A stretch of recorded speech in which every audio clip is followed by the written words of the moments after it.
La République démocratique du Congo, Andekonanga ya Kinshasa, fini les brûlures des appareils électroménagers et des équipements électroniques lors des surtensions, des fluctuations de tension, chute de tension, ainsi que des coupures de neutres ou présence de phases sur les fils neutres. Mwanamboka, ingénieur Évariste Bolala, génie congolais, a même l'ébisson, ba invention naye na Komboya, ponte-bol, pontage de phase automatique. Et mwana mama, so qui phase kei, komi tungisate, toko bricoler logette na yote. Voici la logette électrique intelligente, solution électrique. Ponte-bol avec groupe, wana ponaba groupe électrogène. Logette électrique intelligente. Oko raté ba match na TVT. Bolphase, basculement automatique entre deux lignes électriques en fonction du nombre de phases. Yango pe ezalio manchon bolala. Sokyo kangina yango câble connexion et kozi kalisusu teo. Koka moins nos adresses. 10e rue Limité résidentielle. Petit boulevard Lumumba.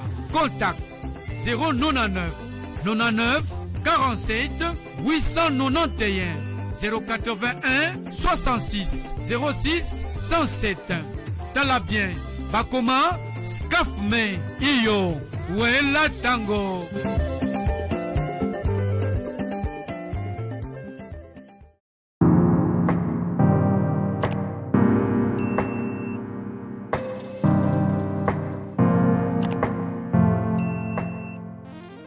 Mais famille Eliane, babi ke oh famille Eliane ba oluka mbongo. Mbongo ngo combien? $100,000, $200,000 et ça l'a raté. GB batu ba komi ko bunda na GB le roi Sony. Ya moi nana ale ke pa na ngai. Bongo Eliane on dit ma comme na niveau na tribunal. Ba Maître Eliane ngala siwana, moi na pasteur ngala. Aza 3e personnalité télé 50.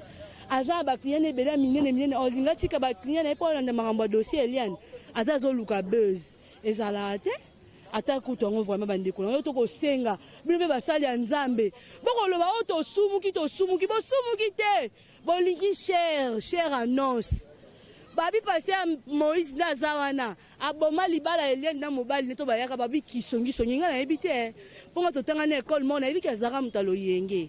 Pour vieux père Azara, moi, honnête, biso 12 heures, to tanga te, to bimina je to kena mari chocho na 20 mai, to ke to ban to lié to meli via zongi. Oh, viens.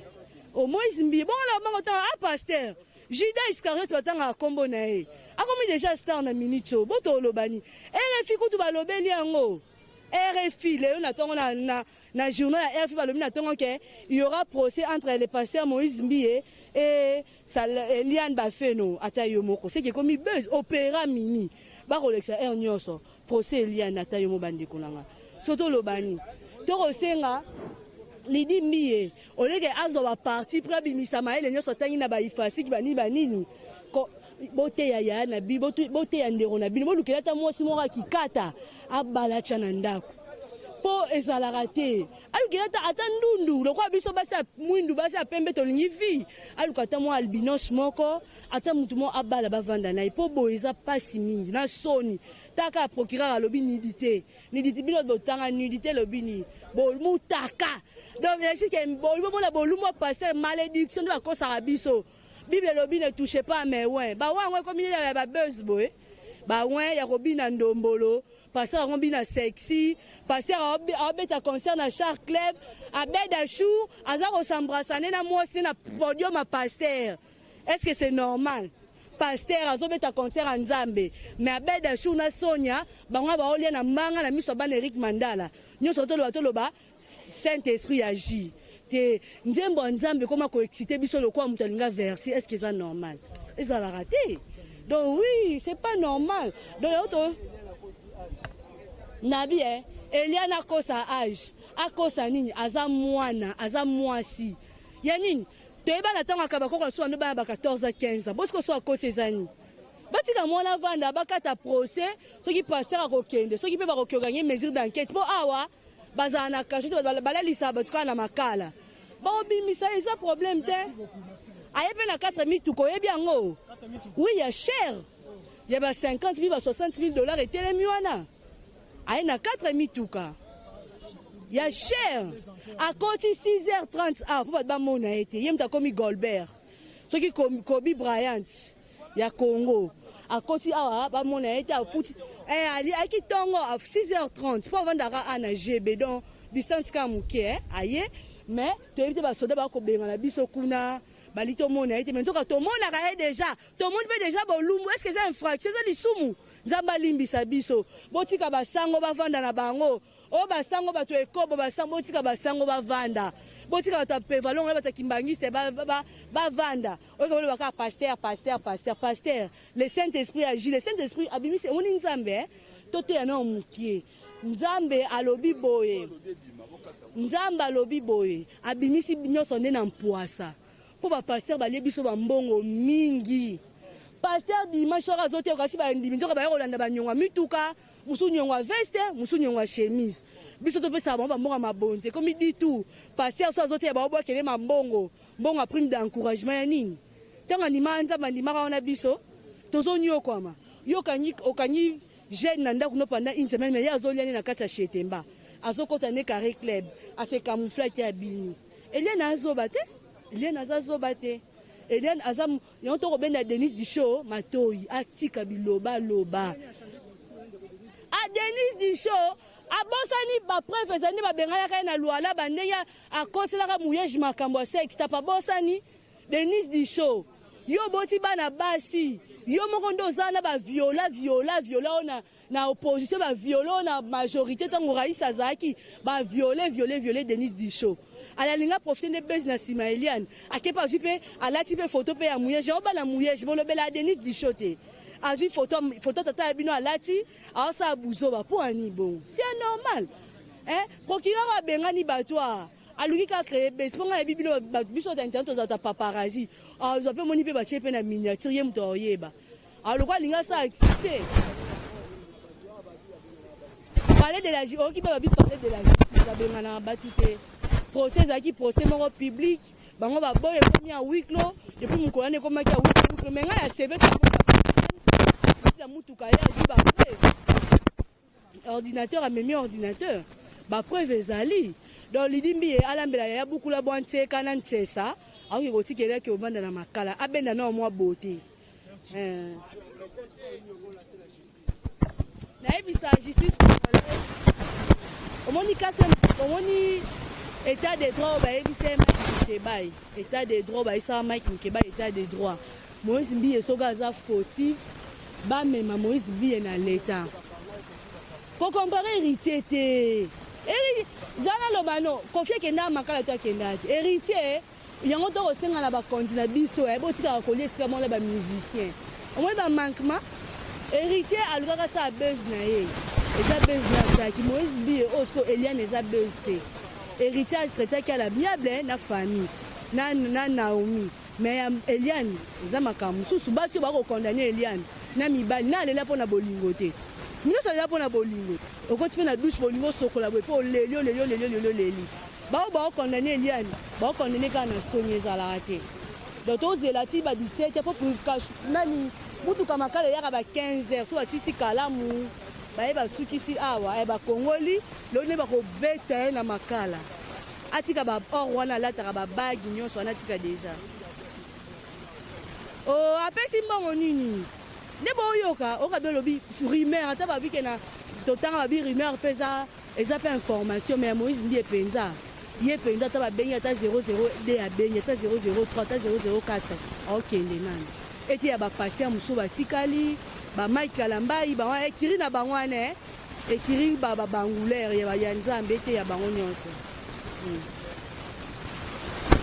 kote ya orgueil wana aotala mabonze kiti mabonze depuis makambo ebandi bato baondima te basi bakolela mabonze kiti taka moto asambelaka ke oporte nani guitariste ene plainte est ce que eza normal osambela guitariste epa alobi te namonaki pasteur azalaki assisté na fiancé nanga yango nasalaki na vérifiaki téléphone à pasteur basoda baconfirme te baponaka bakulu balobi ke na téléphone à pasteur bolumbu na bolumbu sikoyo bongo pasteur abomba point toza besoin nilité te mpo déjà asambwe mais ete ya bandeko na biso abasi soki mobali afongola kabine olingi mobali te olingi kaka mutu moko gentleman nalingi mobali ya mbinga nalingi mobali ya boye te nzoko balobi pour le meilleur et pour le pire yo olingi obala libala 15 000 20 000 dollars mais là mosu epa abino mosu famille mosu asimba te 15 000 dollars te c'est la honte comme tu vois maintenant lelo oyo Moïse Mbie akendaki abangi Interpol aye ate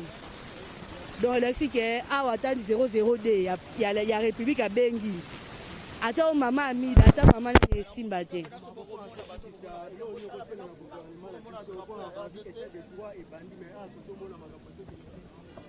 makambo ekende bien ezaka nde bandimi baoluka basala bayeba basala batrafic d'influence banini elake mutu déjà akwei pasta vie na biso nga mpona bengake paster te vie na nga na déjà sa nini akwei ete ya ndeko na mwasi oyo amoni elokwa ya justice esuki ye kutu naokele mawa aboma libala na Steve Konde soki Steve Konde akende okota so 7e bureau diamantaire donc atika na koloba batika kokondane Eliane tozela lelo soki Eliane aokele makala soki mpe Moïse Mbie tozozelaka bango mibale tota oyo aokele makala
bana oyo bapaster bamonaka bango te bana oyo bapaster bamonaka bango te topesa mwana sokoli mwana leko azangi eloko akolia mais lelo oyo paster alingi aye na kata mituka chere mituka ne eza ba 60 000 ba 70 000 dollars kata mituka etelemi wana ale Eric Mandala mpe lokwa azalaki parent clip aseni aza na kati aye kokode te soki kuna bakobenga soki 003 po 001 bakobenga soki 002 soki 3 bakobenga kuna toyebi te mais tokomi ba 12 heures ti ba 15 heures 16 heures mutuka makala boya paster fo akende nanu ateya bandimi bampada asika na kati ya makala ateya bango balakisi mpe constitution papa Eliane azwi ordinateur aza kosekelakisi nini baeliane baganye procès te lidimbi yaki ozwa pondu na fufu na nsensa ayela Moïse Mbie alia ayiki depuis 6h30 ayiki depuis 6h30 po akotaki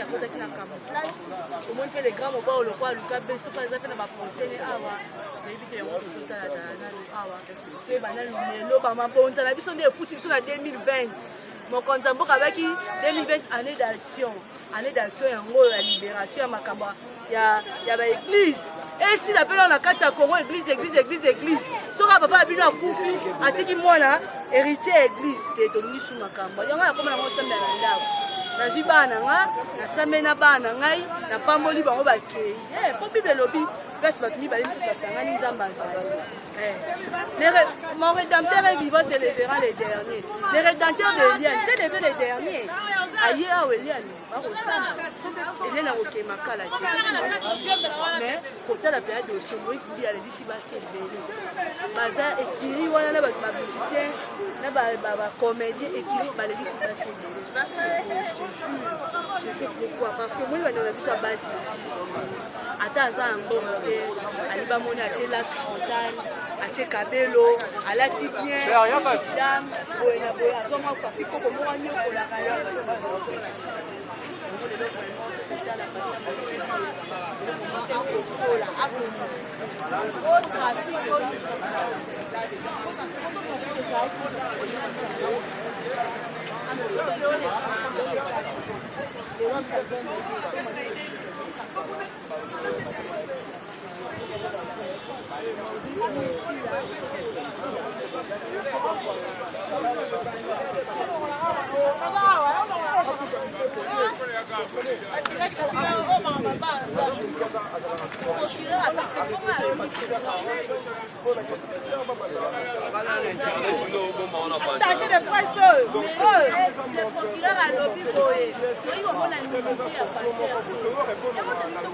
Après. Donc pour le moment, laissons la justice faire son travail. Donc ce que je vous demanderais, c'est d'être calme, d'apaiser, parce que le moment voulu, si le dossier sera fixé devant un tribunal, vous serez fixé par rapport à cela. Mais à ce niveau, à ce stade, nous sommes encore au niveau préjuridictionnel. Donc le magistrat, dans sa mission, ne permettra pas à ce que les journalistes aient en possession des informations de l'instruction du dossier. Donc, ce faisant, nous demandons aux gens d'être calmes et de s'apaiser. Donc, au moment voulu, vous aurez des informations précises et au moment voulu. Mais, est-ce que ça hors de Non. Je viens de le dire, c'est que nous sommes à un stade préliminaire. Donc, le parquet, dans sa mission, a des secrets qu'il garde. Donc, l'instruction ne peut pas être publique. Donc, au niveau du parquet, l'instruction est secrète. Si c'est au niveau du tribunal, là, les audiences sont publiques. Donc, on admet à tout le monde d'assister. Mais maintenant, là, souffrez, que je vous le dise, soyez patients. Attendez à ce que le dossier soit fixé au tribunal pour que tout le monde entre en possession de ce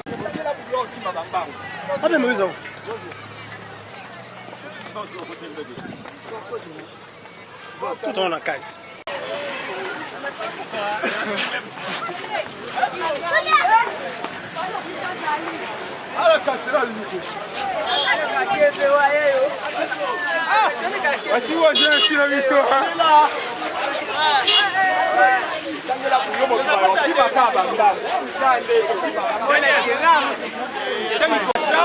C'est quoi ça? En direct, vous prenez comme ça.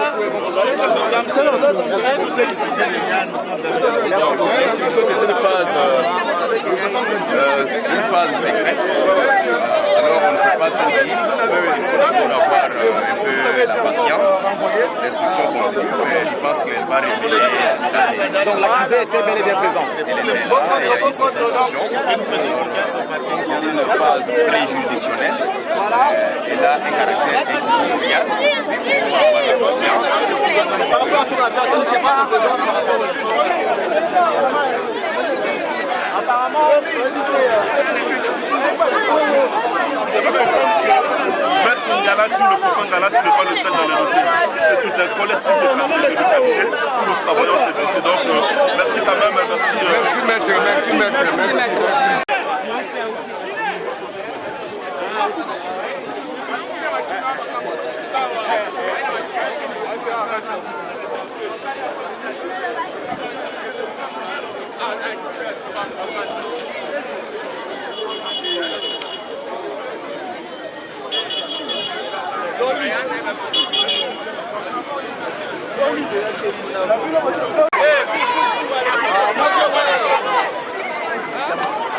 Lorian Lobate.